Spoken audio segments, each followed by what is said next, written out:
Hi hello నమస్తే, నేను మీ Eswari. Welcome to Eshu cooking and blogs. ఈరోజు మన వీడియోలో స్వీట్ రెసిపీ అండి.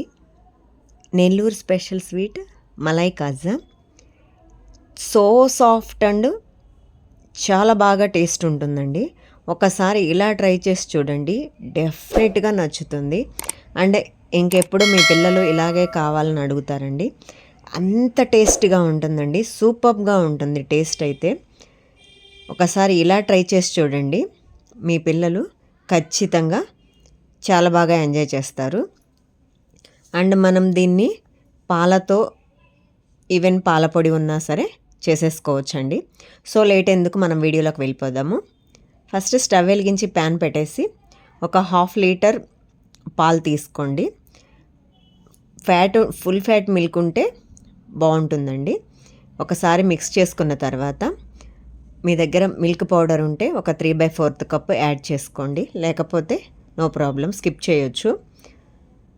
మిల్క్ పౌడర్ మొత్తం బాగా పాలల్లో కలిసే విధంగా ఈ విధంగా అంచుల వెంబడి చూసుకుంటూ మొత్తం కలుపుకుంటూ, ఆ తరకలుగా ఉంటుంది కదండి, మేగడ తరకలు, అవి కూడా మొత్తం మిక్స్ చేసుకుంటూ ఓపిక్గా మీడియం ఫ్లేమ్లో పెట్టుకొని కలుపుతూ ఉండాలండి.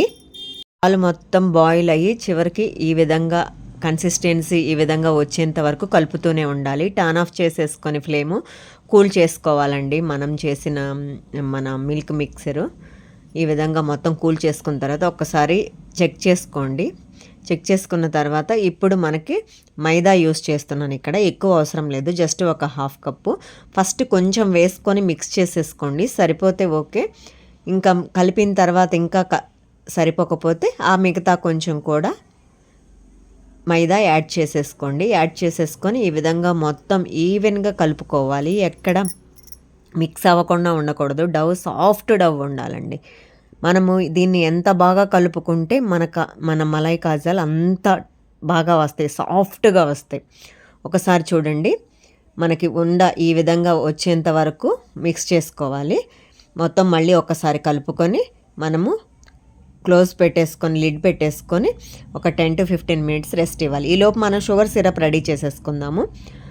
ఇంకో ప్యాన్ తీసేసుకొని షుగర్ 1 కప్పు, వాటర్ 1/3 కప్పు వేసుకొని 3/4 కప్పు వేసుకొని మిక్స్ చేసేసుకొని, షుగర్ మనకి స్టిక్కీ కన్సిస్టెన్సీ వచ్చేంత వరకు కలుపుతూనే మిక్స్ చేసుకుంటూనే మనము మీడియం ఫ్లేమ్లో పెట్టేసుకొని చూసుకోవాలండి.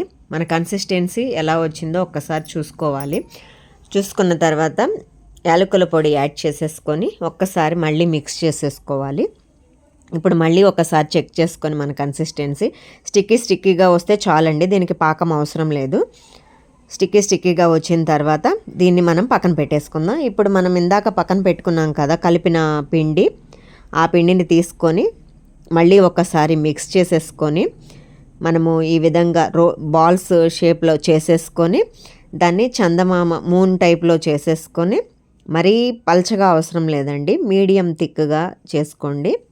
కాజాల టైప్లో చేసేసుకొని మిడిల్లో ప్రెస్ చేసేసుకోండి. మిడిల్లో ప్రెస్ చేసుకొని ఈ విధంగా వీడియోలో చూపిస్తున్న విధంగా ఒకసారి మిడిల్లో ప్రెస్ చేసేసుకొని పక్కన పెట్టేసుకోండి.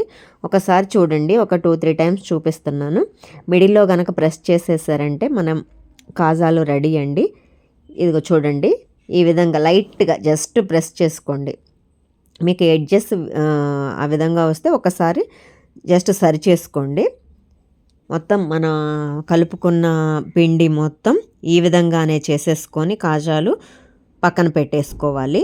మొత్తం పక్కన పెట్టేసుకొని ఇవి ఆరకుండా చూసుకోండి. పక్కన పెట్టేసుకొని కావాలంటే క్లాత్ ఒకటి పరుచుకోండి. వెంటనే చేసే పని అయితే నో ప్రాబ్లం, వెంటనే చేసుకుంటేనే ఇవి విరగకుండా ఉంటాయండి. చూడండి, అంచుల వెంబడి కొంచెం ఒక్కోసారి వస్తుంది, మనం ఒకసారి దాన్ని సరి చేసుకుంటే సరిపోతుంది. వెంటనే చేసుకుంటాం కాబట్టి నో ప్రాబ్లం. ఈ విధంగా మొత్తం ఒకసారి పరుచుకొని మిడిల్లో జస్ట్ లైట్ ప్రెస్ ఇవ్వండి. జస్ట్ లైట్ ప్రెస్ ఇచ్చేసుకొని ఈ విధంగా మన కాజాలన్నింటినీ చేసుకొని పక్కన పెట్టేసుకుందాం. ఈలోపు డీప్ ఫ్రైకి సరిపడా ఆయిల్ పెట్టేసుకొని ఒకసారి చెక్ చేసుకొని ఆయిల్ హీట్ అయిందో లేదో మనం చేసుకుని పక్కన పెట్టేసుకున్న కాజాలన్నింటినీ 1 by 1 ఆయిల్లోకి డ్రాప్ చేసేసేయండి. ఎక్కువ వేసుకోకండి, కొన్ని మాత్రమే వేసుకొని ఈ విధంగా మనకి చూడడానికి కలర్ ఇలా ఉంటుంది, కానీ ఇవి మలైతో చేసినవి కదా, సో అందుకే కలర్ ఇలాగే వస్తాయండి. కొంచెం గోల్డెన్ బ్రౌన్ కలర్ అన్నా సరే కలర్ మాత్రం, ఎందుకంటే లోపల మంచిగా కుక్ అవ్వాలి కదా, సో అందుకే ఈ విధంగానే వస్తాయి. అవి గోల్డెన్ బ్రౌన్ కలర్ వచ్చేంత వరకు వేయించుకొని పక్కన పెట్టేసుకొని అదే ప్రాసెస్ రిపీట్ చేసేసుకోండి. మిగతావి కూడా వేసుకొని ఫ్రై చేసేసుకోండి. అదేవిధంగా రెండోసారి కూడా వేసుకొని అటు ఇటు తిప్పుకుంటూ రెండో వైపు తిప్పుకుంటూ టర్న్ చేసేసుకుంటూ ఈ విధంగా మొత్తం లోపల వరకు కుక్ అయ్యే విధంగా కుక్ చేసుకోండి. హైలో మాత్రం పెట్టకండి. హైలో పెడితే ఓన్లీ కలర్ వస్తుంది, లోపల కుక్ అవ్వదు. అందుకని మీడియంలో పెట్టుకొని కలుపుకుంటూ నిదానంగా వేయించుకోండి. అప్పుడు మాత్రమే లోపలికల్లా వెళ్ళి కుక్ అవుతాయి అన్నమాట, లోపల ఫ్రై అవుతాయి. ఇప్పుడు మనం ఇందాక షుగర్ సిరప్ రెడీ చేసుకున్నాం కదా, దాన్ని పొయ్యి పైన పెట్టేసుకొని ఇవన్నీ యాడ్ చేసేసుకొని ఒక మూత పెట్టేసుకొని 1 or 2 minutes కుక్ చేసుకోండి. ఎందుకంటే మనకు ఆల్రెడీ షుగర్ సిరప్ ఆరిపోతుంది, చల్లారుతుంది కదా, సో అందుకే ఇవన్నీ మనకి అవి దాంట్లో నానాలి. సో అందుకే మనం ఒక 2 minutes తర్వాత టర్న్ ఆఫ్ చేసేసుకొని పక్కన పెట్టేసుకోండి. దాన్ని అట్లీస్ట్ మనకు ఒక 2 hours అన్నా అవి సోక్ అవ్వాలండి, లేకపోతే లోపలికల్లా ఈ సిరప్ వెళ్ళదు. దాన్ని 2 minutes రెస్ట్ 2 hours రెస్ట్ ఇద్దాము. ఆ తర్వాత చూడండి రెడీ టు సర్వ్ అండి. సాఫ్ట్గా జ్యూసీగా వస్తుందండి. చూడండి ఒకసారి మనం ఓపెన్ చేయగానే జ్యూసీగా వస్తుంది. ఎక్కువ షుగర్ సిరప్లో బాగా నానితే బాగా జ్యూసీగా వస్తుంది, ఆరిన తర్వాత అంత జ్యూసీ ఉండదు, లైట్ జ్యూసీ ఉంటుంది. ఇలా ఒకసారి ట్రై చేసి చూడండి. నా రెసిపీస్ కనుక మీకు నచ్చినట్లయితే లైక్ చేయండి, షేర్ చేయండి, సబ్స్క్రైబ్ చేయండి.